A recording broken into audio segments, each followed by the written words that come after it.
Jenna, I didn't mean to upset you. I shouldn't have taken you down there. No, I'm glad you did.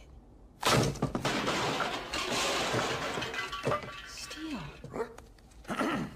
Well, what's wrong with this picture? Jenna, join me for dinner. You start at one end, I'll start at the other. And when we get to the middle, well, you tell me. All right, Steel. No, Balto.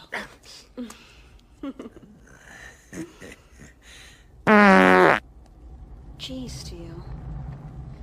I have to admit your offer is very tempting. It is.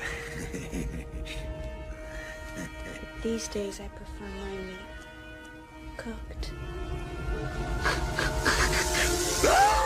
Come on, let's go! What's all the noise? I think it's over here. Jenna, come on.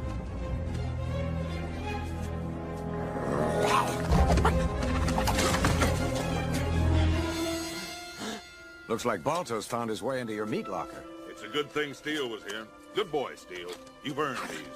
Besides, I can't do anything with them after that wild animals touched them. Go on, get out of here, you thief!